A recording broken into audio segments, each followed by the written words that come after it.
Welcome to the Bowel Chronicles, where we dive deep into the world of bowel health. I'm your host, Nikki Kilpatrick, and on this podcast we have raw and candid conversations with individuals facing various bowel conditions and illnesses. Through personal stories and shared experiences, we illuminate resilience and courage in the face of adversity. Be reminded that each story is personal and unique.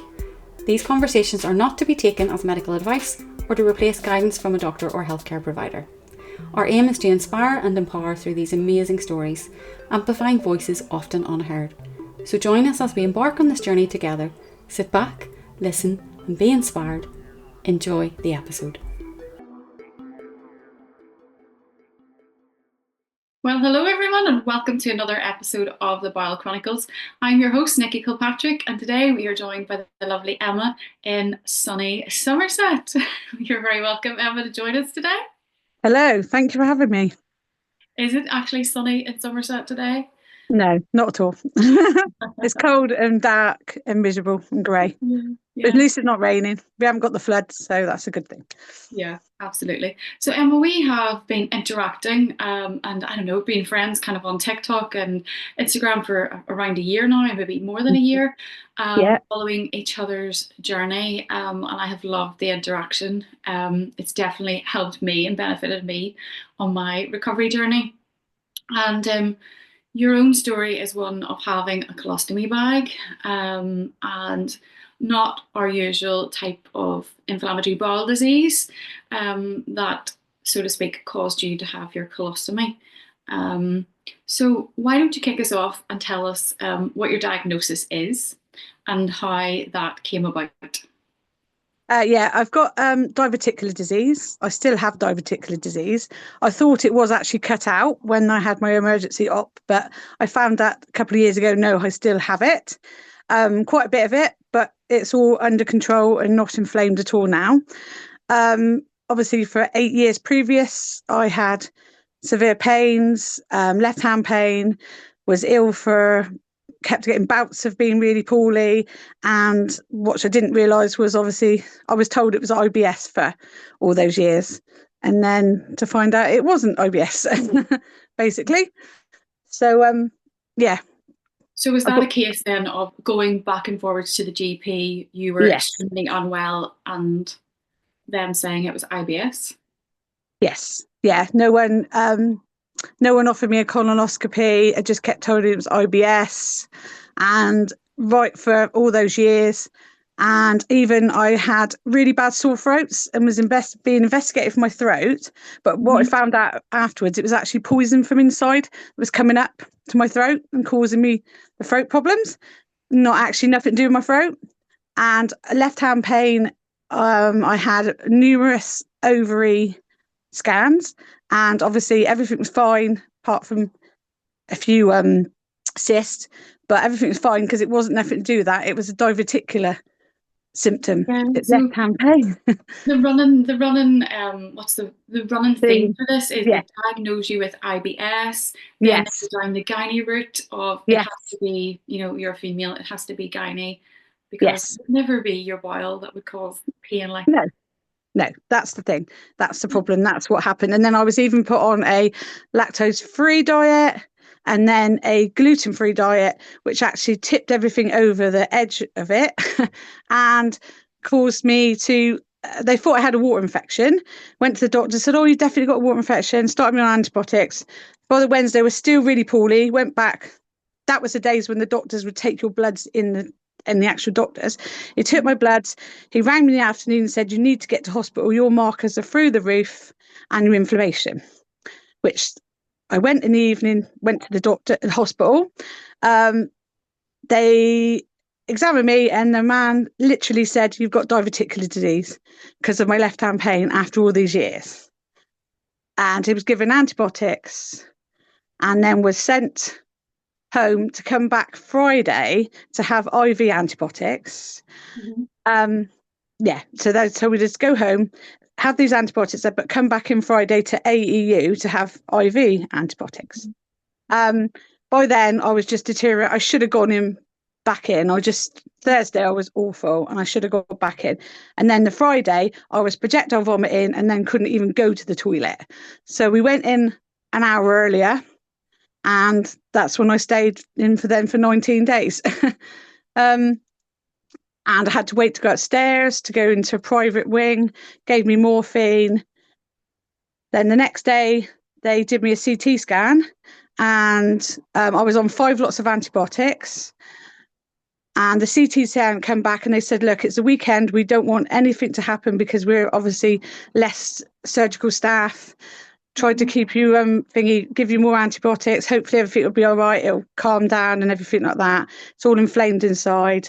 And then the Sunday afternoon, I felt a little bit better, got up to go to the toilet, and horrific pain happened. Pressed the buzzer and my bowel had ruptured. But they still made me wait. But because I was on a private wing, I couldn't have IV morphine. So I was just given liquid morphine, which obviously wasn't touching helping with the pain. So I had to then wait to the next day. And then they came in the morning, measured me, dinner time, measured me up for a stoma and said, right, we're going to have to take you down, see if we can save your life, because you've got to say bye to everybody because we don't know if we can. So I had to say goodbye to my family on the phone. And then I was took down into theatre. But because I take blood thinners, warfarin, obviously I wasn't on blood thinners because my blood had gone the other way. They took me off of it in the week, but no one didn't think about checking it. My blood was too thick again. So then I had to come out of theatre. I was in theatre, took out of theatre, took to ICU, and then I had to be there for 2 hours to thin my blood. And then I was took back in to theatre, and I woke up the next morning, still intubated in ICU, seeing the sign saying you're in Yeovil Hospital ICU. So I thought, oh, I'm alive. I'm at least I'm alive. I've made it alive. And they didn't take my tube out for another 6 hours. So I was in ICU with the tube and that and everything, intubated, lines sewed in, everything else. And then, took it out. And obviously I just started to, I was in ICU for 5 days. And then I was put on obviously normal ward. Thing is, what happened though, because I was on 5 different antibiotics, I had really bad thrush in my mouth, so they had to treat me for that. But then they realised obviously it affected everything else as well. So that was a bit of agony.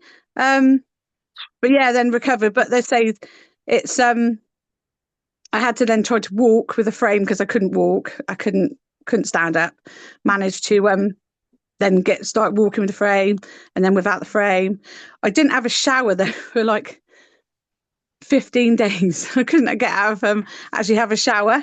Then we got sorted, and then I started walking more, and then they obviously walked upstairs. But I really broke down then because obviously I used to do loads of being in the gym 6 days a week. I was really upset that I couldn't just make up some stairs, but we get there. And obviously then I had to wait a bit longer because I had to then get my blood back to normal because of the taking the warfarin. I couldn't get out of hospital until that was level as well. So but then I came out, and of course they do the procedure. You have to go in to see your stomach nurse. So then I came out on the Tuesday, had to see my doctor on the Wednesday in the doctor's, and I had to wait 2 hours in the doctor's to see my doctor, and then I had to go back to the hospital on the Friday.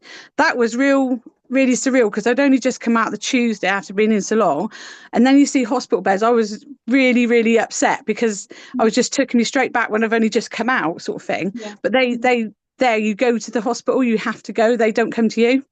So, but in one way, it actually makes you have to get out, you have to do it. So I suppose in that way you can understand, the reason why they do that. But yeah, diverticular is, which I found out now, obviously a lot of people can have it and not even know about it at all, have no symptoms, and it can literally rupture just like that, with no one even knowing they've got it. So, and it's that one thing and then people don't realise how dangerous it can be, because obviously when you get a flare up, you're meant to have antibiotics. Of course, I never had any. Yeah. And I know my triggers would be mushrooms, things, because the food gets processed and it gets stuck in your pouches and then gets infected. Yeah. So it's all the stuff which I now avoid. But yeah, there's not a lot of much education. People often just get told, oh, you got it.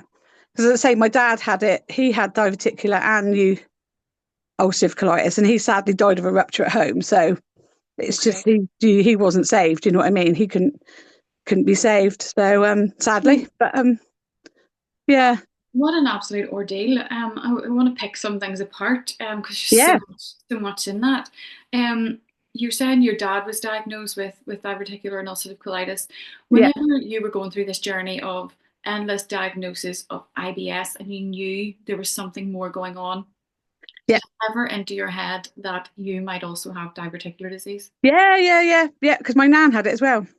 Okay. My nan had it as well. She had it. His mum, she had it. And I said, and now my children, obviously they're 13, 25, but they've been put that if they get any sort of thing, they've got to go and say, because they know about Yeah. investigating them, because obviously it can be hereditary. Yes. Um, Yeah, because that's the thing. But I say that I think half the reason they didn't want to give me a colonoscopy is because of me taking the blood thinners. But when I have them now, I mean, it is a bind. I have to stop it, and we do have to fight because my blood goes really thick. As soon as I stop, literally 4 days, mine goes to real dangerous levels, and then it takes a few weeks to get back to normal. Okay. But it can be done, and I think a lot of it they can think, oh, just didn't do it then, you know what I mean? They apologised, my doctors apologised, but Yeah. They have apologized when it's gotten to the extreme. It's basically yes, been too late. I mean, here you yeah, are, we sent you home yet again yeah, on antibiotics to bring you back in on the Friday for yeah, IV antibiotics.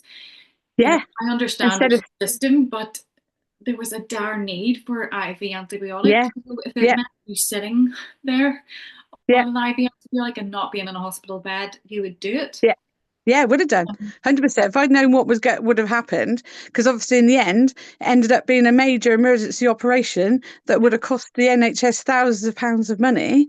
And now I'm left with a stoma. You know what I mean? So, if they whereas had I might acted, have been, yeah, yeah, I they would might have have been saved thingy. themselves so much money if they'd have acted sooner Yeah, because and with and everything. what made it even worse, when I went back the Friday, my name wasn't even on the list to have it, so I had to go back through A&E and then wait, and then I was put in a corridor, the back corridor thing, for another 7 hours before I was even took upstairs to a bed. And I was like, I got that poorly. They put me in a little on the side in a chair, and then I started to pass out. So then they put me in a recliner chair, and then they put me to another bed because I was just deteriorating as the more I was there. You know what I mean? Yeah. So talk me through, Emma, the symptoms you're saying you were passing out. Obviously, there was a pain, an amount of pain that you were Yes. in. Yeah, it was. But Yeah. what are some of the symptoms, Oh, that you were? diverticular. Left hand pain, Mhm. fever, temperature, and then let's say definitely the left hand pain is a major like what you get, and then what happens afterwards, I would let's say ache, body aches, temperature, feeling fluey, and but after the left hand pain I would then get tenderness in the stomach where everything, your bowel and everything's been churned up and it's stuck and it got infection there. You'd be tender at the top, but I would literally mushroom soup, even mushroom soup, if I'd have mushroom, that would be set me off straight away, literally. So And it all mushrooms depends are because like definitely. a lot of people get put on like fiber gel and high fiber stuff with Mhm. diverticulitis, but actually that made me worse.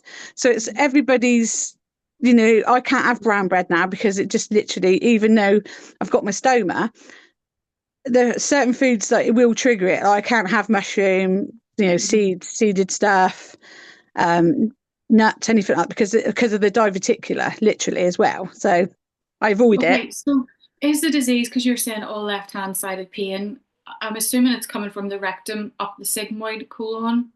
No, it's in the colon. It's actually in the colon, all the way in the colon, anywhere in the colon. But it's just for some reason it gives a left hand pain. I don't know why. I've never been actually told it, but the main symptom is a left hand lower pain. Okay. Where it because what it is, particles get stuck in the pockets that you've got. So I've got pockets in holes in my colon, Yeah. and then food and that gets stuck in it, and then that gets infected. Mhm. So stuff that's harder to digest then gets stuck in it. Yeah. Seeds, tomato pips, mushrooms, things that are hard to digest, then get stuck in it, and then they cause infection. But I don't know why the left hand pain is a major thing, but it literally is. Yeah. But So I've never actually been explained. What is the solution then to help that pass through, to clear it? Obviously lots of fluids, but try to avoid, if you know your triggers, they obviously keep a food diary. If you've got diverticular, keep a food diary, and then if the foods trigger you, obviously I just avoid them. I've avoided them since I've had my stoma, and I've, touch wood, never had a flare of diverticular since. And when I had my colonoscopy end of November, he said my diverticular, I've got loads there, but it's really low grade now, where I've managed to keep everything. I avoid all the stuff that gets stuck. So he said he was really impressed, with that. So, but I say I just don't want the diverticular pain. You know what I mean? I don't want to go back to it. That'd be 7 years this year that you've had your colostomy. Yeah. Wow. Yeah. I mean, I say obviously I have got massive parastomal hernia, and I have got another midline hernia, and obviously which obviously I have to be support belted up all day every day, because otherwise it's I just. So we'll talk about the hernia and things shortly. But let's go back to, you're given this news that you've got to go and have emergency surgery, but you're also hit with, you are so poorly and you have to actually say farewell to your family. Yeah. I can't begin to think what No, that was awful. Yeah, it was awful. It's just like literally had the phone, and it was like speaking to my children, my nan, my dad, because my mum was with me, my husband. Yeah, because it was like literally like 3 hours, 2-3 hours between, right, we've got to do this. And and I was a lot more overweight then. And sadly, one of the consultants said, "Oh, I don't know if you're going to survive it, because like the weight ain't going to help you. It's not going to help you. I'm sorry to tell you." I was like, right, okay, thank you. Thanks to, you know what I mean? Anaesthetist came along, and I told him, and he said, take no notice of that. I'm looking after you. Do not take any notice of that. But because though I might have been bigger then, I'm not as big as I was then. But though I was saying my fitness, because I did gym so much in my physical job, the fitness saved my life. Even though I was so poorly, my blood pressure never ever once went up or down with it at all. But that's what saved my life, he says afterwards. And even then afterwards, the man came to ICU and said, the consultant, you still got a long way to go yet. You might have survived it. You still got to survive longer, he said to me. I mean, I did put a complaint in. And then afterwards, he, about 10-15 days more, when I was like walking at the corridor, he's going, "Oh, you have surprised me. Oh, well done." And then a few years later, I had actually to see him as a consultant in the hospital, and he was going, "Oh, you really impressed. I'm really, really proud of you," and whatever. And I thought, well, you didn't at the time, but bedside matters a lot to be desired, doesn't it? Yeah, it does. Yeah. That's what I mean. You're hearing that when you're then, thinking. So but no, it is hard. But I say, when you just don't know if you were gonna. But yes, I was so poorly as well that you were partly took out of it. In what I mean, just hoping that. And would you say at that time, your mental health was good? Yeah, it was good. It was good before that. Yeah, before that, it was fine. Yeah, no just problem. That moment of being told. Yeah, just that moment. Yeah, no, everything was tickety-boo. Nothing. Nothing was. I've been so used to pain over the years. I was always used to carry on, and everything, and still doing everything, and my work and everything. So no, all that was fine. Can you remember whenever they took you into theatre? Yeah. Before they put you to sleep, was there a moment of, this might be it? Yeah. I mean, they always trying to reassure me and everything like that. But of course definitely. Especially when they do the oxygen thing, and when they can't hear thing, and then they hold your neck now. So that was that was a moment. But no, it was just I just had to have faith that I was going to be all right. You know what I mean? But when I woke up and seen it, the sign saying you're in ICU, I was like, oh, awake. So Yeah. But, so once you kind of got a few days over you, coming around in ICU and kind of being able to get to your feet, waking up properly to this stoma. I mean, you have been cited for your colostomy. Yeah, For our listeners, for our viewers, that is a piece of your left hand bowel, your large bowel, brought out yeah. through an opening of the skin, which is called a stoma, and then you have a bag attached over it, and it's called a colostomy bag. Um, what did it feel like, Emma? Whenever, I mean, did you know anyone who had a stoma bag? No, I actually didn't. Admit it, I didn't know anybody. No, Okay. So didn't this know was anybody. completely Oh, like new. that's a lie. I actually did know a resident I used to cook for. She used to have a stoma, but she'd passed like a few years before. And afterwards, certain things she'd said about certain things, then like popped in my head thinking, oh, now I know what she means. But at the Yeah. time, I didn't think nothing of it Yeah. because she used to say about marshmallows. Oh, got to get me marshmallows, got to get me marshmallows. I need me marshmallow. And I even had a vision that she was just putting the marshmallows in the stoma as a plug. Didn't even think it was because, didn't even think about the marshmallows to help thicken output if you needed to. I Yeah. didn't even, when and afterwards, it lightened on me. I was like, oh, and that's what she means now. Yeah. You know what I mean? I had seen her stoma. That's the only one person I had seen. But apart from that, I didn't know. Yeah. But could she'd Yeah, I passed think before? when you Yeah. hear the word stoma, I mean, my own mum worked in the care, no, don't want to say industry, care Yeah. facilities for years. And, she just went in, changed stoma bags. And when I said to her, well, what type of stoma was it? She was like, well, I don't know. It was just a stoma bag and we were told how to change it. And I'm like, was it into the large bowel? Was it into the small bowel? Was it colostomy? Was it urostomy? Was it an ileostomy? Yeah. And she's like, Yeah. I just don't know. And like, there's a lack of maybe training in these Yes. things or education for people in those kind of professions. Uh, Yeah. that a stoma is just a stoma, whenever there's a whole world Yeah. there that we could talk about. Yeah. Yeah. Yeah. I mean, they're even in your neck everywhere. You can have a stoma, there can be anywhere. Stomas can be. Yeah. That's which is very interesting that say that you don't realise none of these things until until you have one. Yeah. Yeah, So what did it definitely. feel like for you whenever you woke up and here you were with this fancy new bag?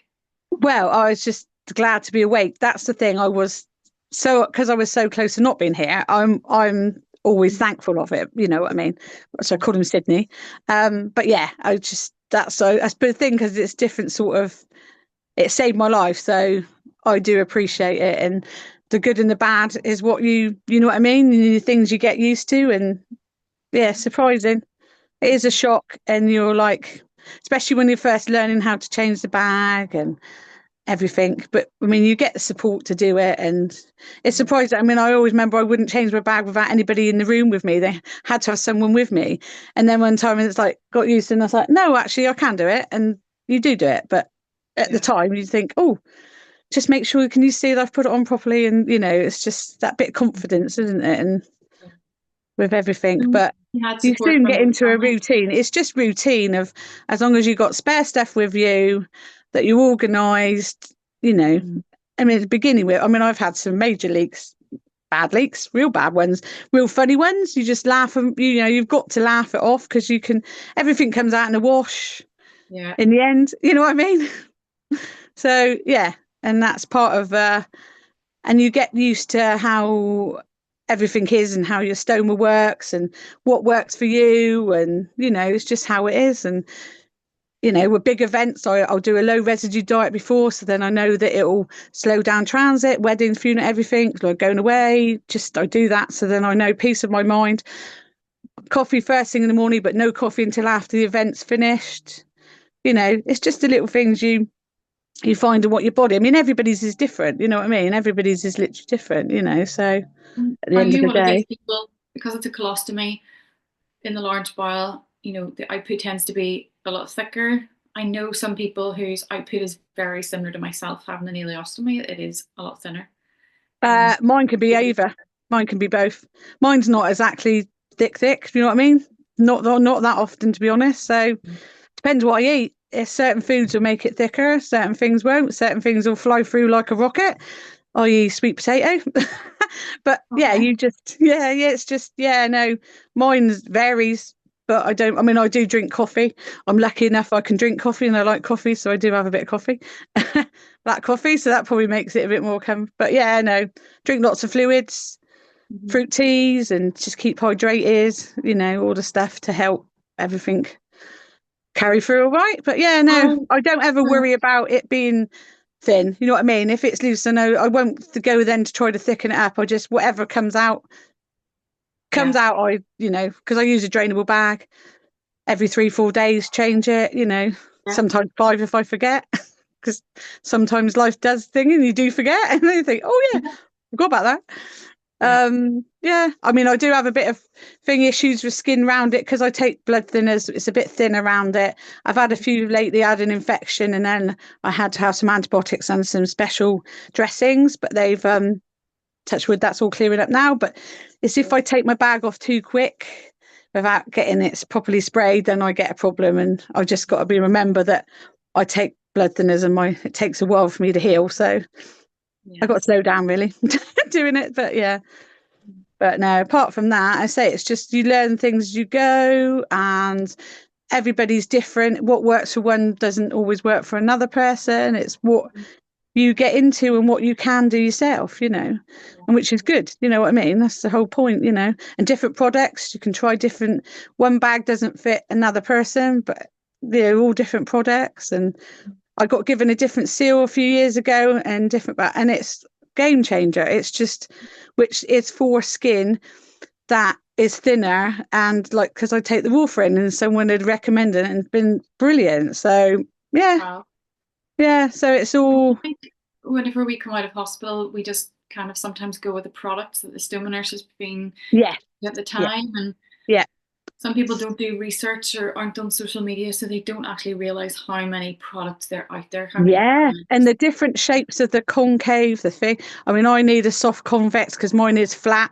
It's flat as anything, only pokes out a little bit when its output comes out. It is literally flat. Wasn't, but it is now. And because of the hernias, I like the Pelican Mediva because it molds around. I like the coloplast, elastic, rather elastic around the edges. It's just all the little things that you just find that fit your body. I used to have a dip, and so I used to put paste in it, and then I used to put a bit of a seal in it, but I don't need to do that now because these other seals cover it. So yeah, everybody's bodies. I've got a few granulomas, but they're fine. They're not causing me any problems. So yeah, it's just literally, and it's just like I say, luckily now there's so much stuff that you see advertised with the products, and say you just ring them up or order online and ask them, can you try it? And some sprays are good for people, some aren't. Everybody's got sensitive skin. And sometimes you can have that product for years, but then you can get a reaction to it. You just, you know, it all depends, doesn't it? It's, you know, that's the thing. Luckily now, like I say, with the awareness, which is what we want to raise, you can get help. You can find the help products and people to listen to you, and, you know, adaptions. It's so much more better now, for sure. Definitely. Well, let's talk a little bit about your parastomal hernia then. It's not really something a lot of people dive into. I have had a few people on who've mentioned it, and they've since gone on to actually have surgery. So I've not interviewed anyone post-surgery. Post-surgery, no. Just yet. But how long have you had your hernia? You know, what way does that impact your stomach? I'm trying to think, 2000. I've had my hernia probably 5 years at least. Apparently it was, I didn't know I had one, and then I had my support belt measured. Lady came to measure me at work, and she said, oh yeah, we'll do the things because obviously you've got 2 hernias. And I said, pardon? She said, you've got a parastomal hernia, you've got a midline hernia. I said, oh, have I didn't realize what these. That's what that is. That's literally what it is. And I was, oh right, okay. Anyway, she what happened was then the stoma nurse, and she said, I can't say you have or you haven't, but I do need you to have a CT scan. So I had a CT scan, then waited, and I waited 5 months because it was during COVID for results, and then it came back. Yeah, parastomal one, and then but it did get a lot bigger, the parastomal one. But yeah, but that's what it is. I've had a blockage. I've had one blockage with it, which was I did pump class, which was dumbbells, but I used light dumbbells. But it was too much leaning forward, leant forward, and it caused a blockage. So I'm not allowed to do that no more. So I know my limits of what I can. It's like when I eat, I can't bend forward after I eat because obviously. But yeah, certain things I know I can't do certain ways because obviously it hurts more and everything like that. But has it grown in those 5 years?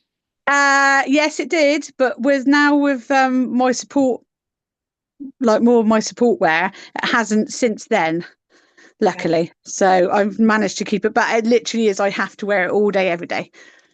Just take it off to go to bed. And then I try to lie down at night to then get it dropped. When the parastomal actually drops back in easier than the midline one. So yeah, but it's still out a lot. I mean, it's very and big. any talk that they will remove it? Well, last time I had a consultant, it was said it'd be a bigger op than the first op, and there's not a lot to work with. Now, obviously, they might not work. A lot of them they don't work. They come back, and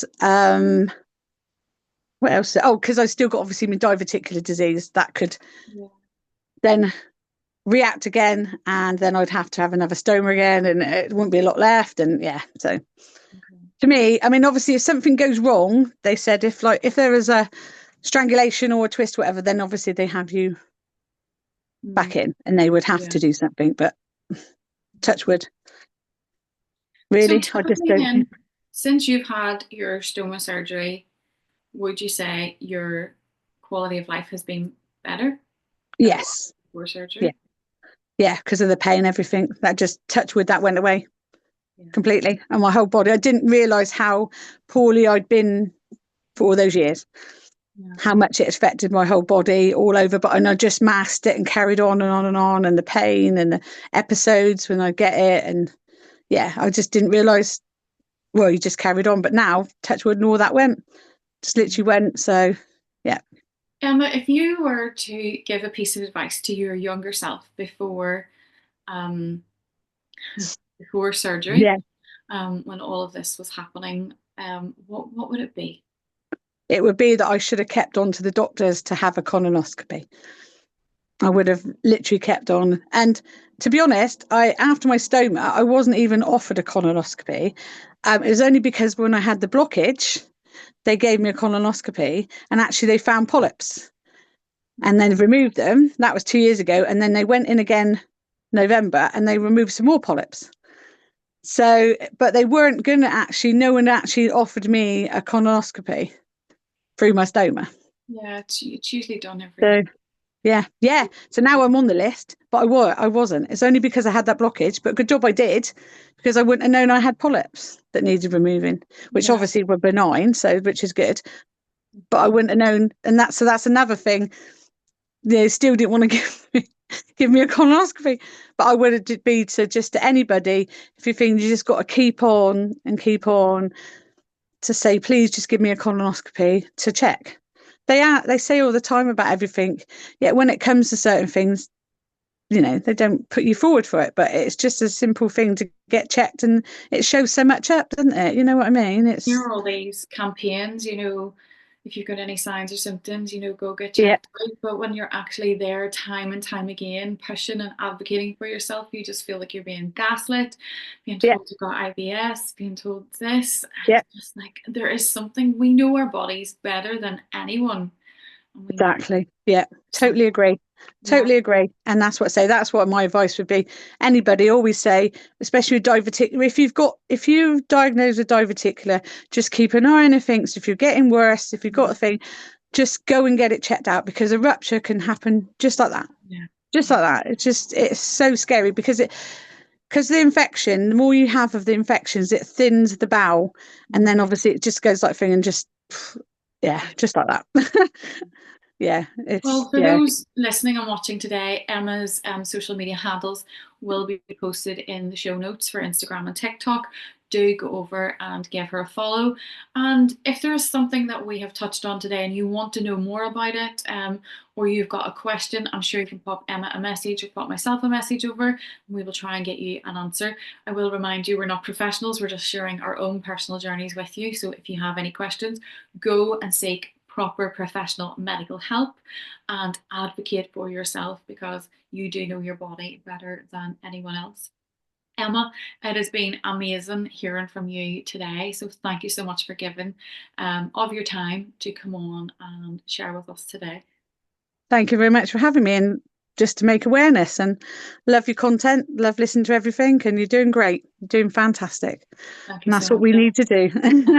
Keep it on, keep on, keep it on. Yeah, exactly. Totally. We're Yeah, here for a reason, and spread the word and try to help as many people as possible. absolutely. Well, guys, that's it for us today. Do come back to join us for another episode next week. But from Ella and myself, it's over and out.